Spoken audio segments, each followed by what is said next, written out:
प्रिय छात्रों, एनसीईआरटी गणित कक्षा 9 में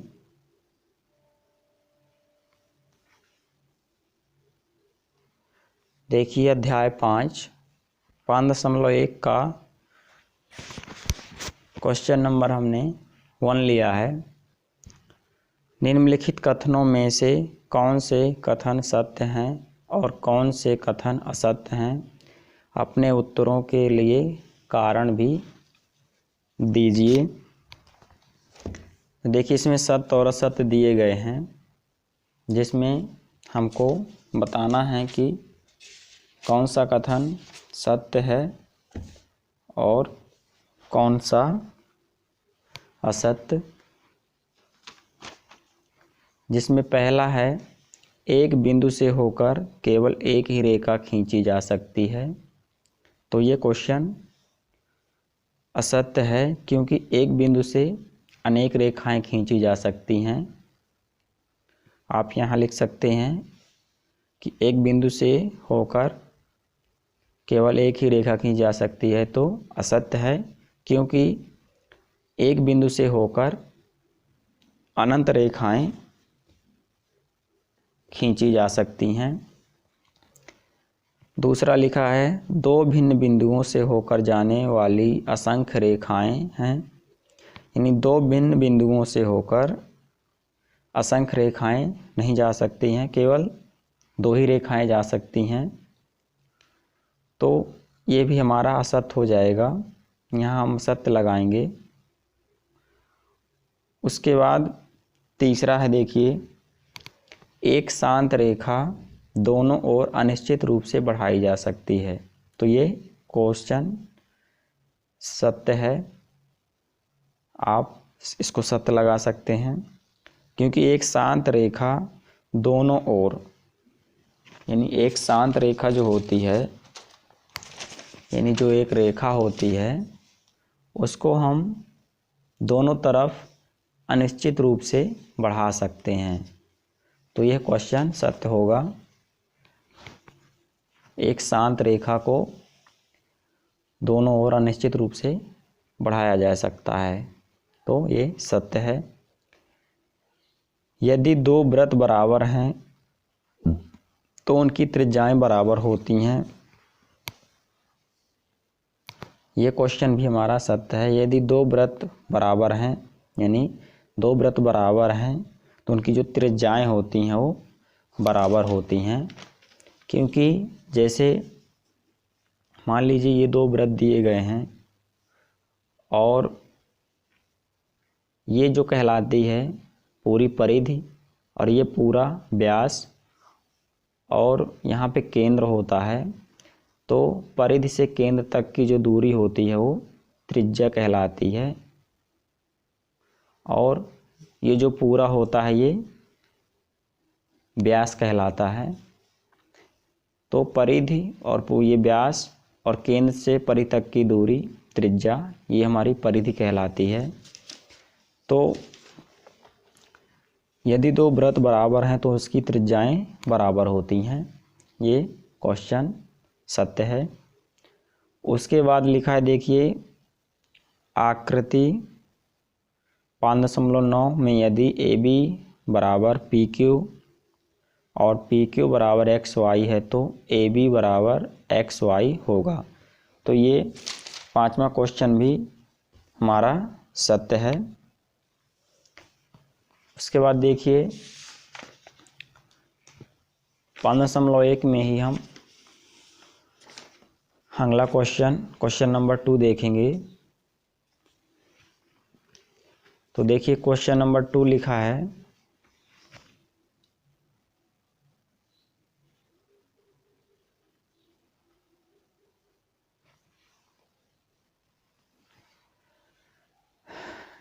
निम्नलिखित पदों में से प्रत्येक की परिभाषा दीजिए। क्या इनके लिए कुछ ऐसे पद हैं, परिभाषित हैं या करने की आवश्यकता है? वे क्या हैं और इन्हें आप कैसे परिभाषित करेंगे? तो देखिए यहाँ पे क्वेश्चन नंबर 2 में समांतर रेखाएं, लंब रेखाएं और रेखाखंड, वृत्त की त्रिज्या, और वर्ग, यानी इनकी हमको परिभाषाएं लिखनी हैं। तो देखिए, हम पहले समांतर रेखाओं की परिभाषा लिखेंगे, फिर लंब रेखाओं की, फिर रेखाखंड, वृत्त की त्रिज्या और वर्ग। आइए इनकी हम परिभाषा लिखते हैं। क्वेश्चन नंबर 2 का हल।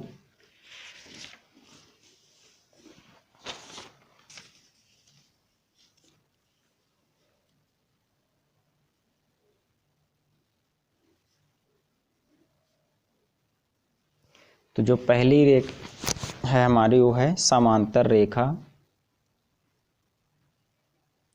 समांतर रेखाएं।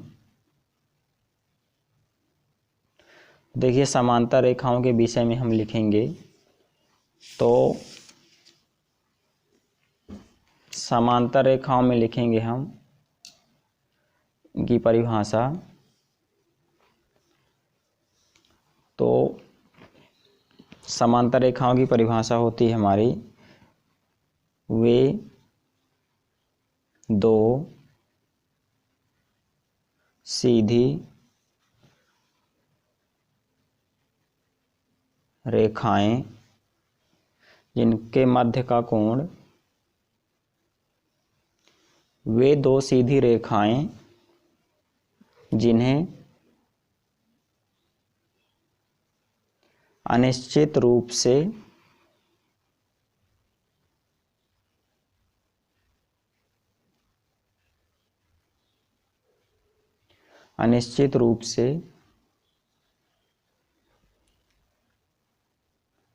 बढ़ाए जाने पर एक दूसरे से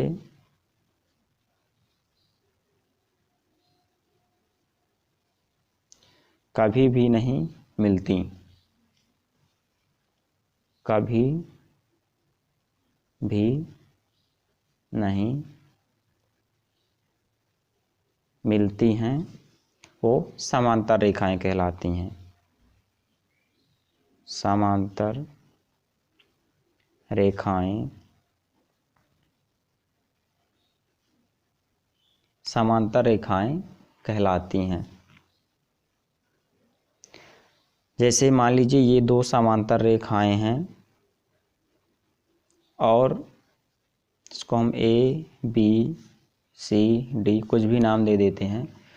अब ये समांतर रेखाएं यानी वे दो सीधी रेखाएं जिन्हें अनिश्चित रूप से बढ़ाया जाता है। अनिश्चित रूप से अगर हम इसको आगे बढ़ाते हैं तो ये एक दूसरे को कभी प्रतिच्छेद नहीं करेंगी, यानी ये इसके ऊपर और ये इसके ऊपर नहीं जाएगी, सीधी रेखाएं जाएंगी। तो ये रेखाएं समांतर रेखाएं कहलाती हैं जो एक दूसरे पर कभी प्रतिच्छेद ना करें। दूसरी है हमारी लंब रेखाएं।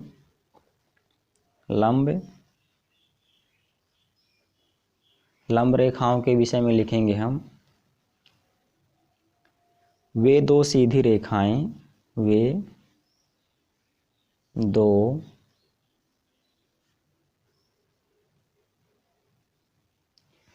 दो सीधी रेखाएं जिन्हें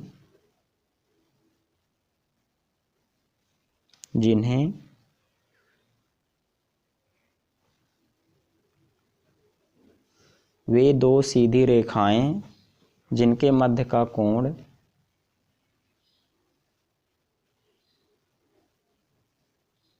इनके मध्य का कोण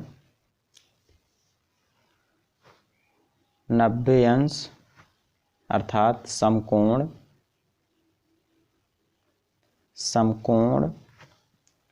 हो, उन्हें लंब रेखाएं कहते हैं।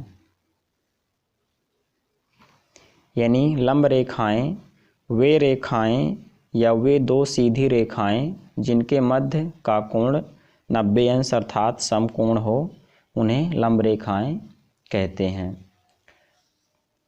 तीसरा देखिए लिखा है रेखाखंड। तो रेखाखंड के विषय में हम इसकी परिभाषा लिखेंगे। देखिए, किसी सीधी रेखा के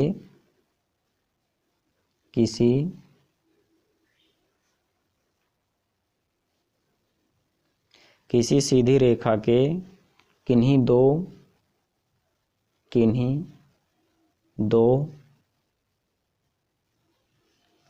बिंदुओं के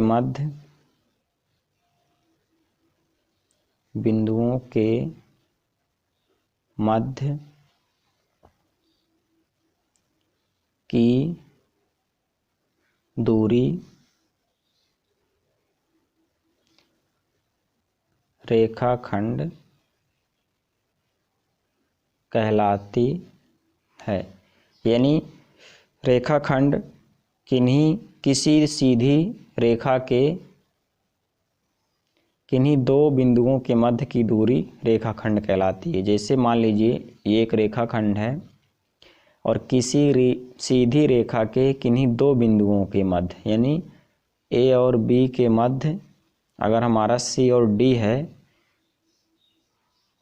मध्य की जो दूरी होती है, ये मध्य की दूरी, ये हमारी रेखाखंड कहलाती है। उसके बाद देखिए, इसका आप स्क्रीनशॉट ले सकते हैं। इसी में चौथा है, देखिए चौथा दिया है इसी में, वृत्त की त्रिज्या।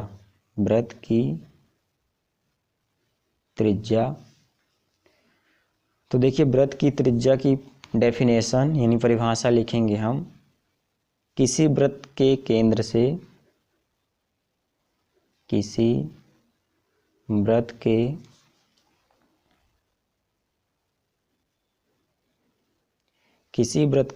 से उसकी परिधि के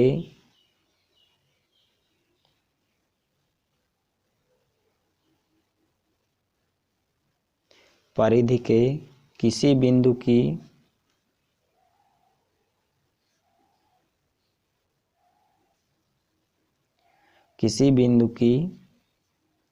दूरी उस वृत्त की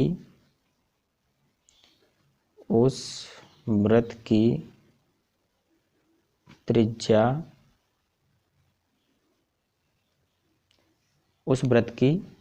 कहलाती है। यानी जैसे मान लीजिए ये कोई वृत्त है और ये पूरी हमारी परिधि कहलाती है, और ये वृत्त का केंद्र, और केंद्र से वृत्त यानी परिधि से केंद्र तक की जो दूरी होती है वो कहलाती है त्रिज्या। परिधि से केंद्र तक की दूरी त्रिज्या कहलाती है। तो वृत्त की त्रिज्या किसी वृत्त के केंद्र से उसकी परिधि के किसी बिंदु की दूरी उस वृत्त की त्रिज्या कहलाती है। इसको परिधि बोला जाता है। किसी वृत्त के केंद्र से, यानी वृत्त के केंद्र से परिधि के किसी बिंदु की दूरी त्रिज्या कहलाती है। अब देखिए, पांचवा है इसी में हमारा वर्ग। देखिए, वर्ग के विषय में लिखेंगे हम।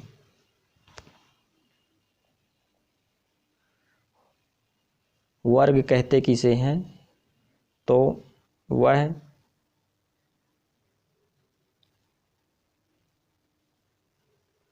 वह चतुर्भुज जिसकी चारों भुजाएं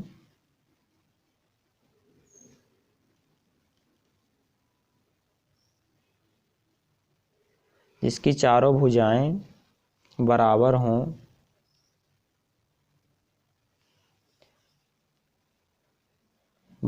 हों तथा प्रत्येक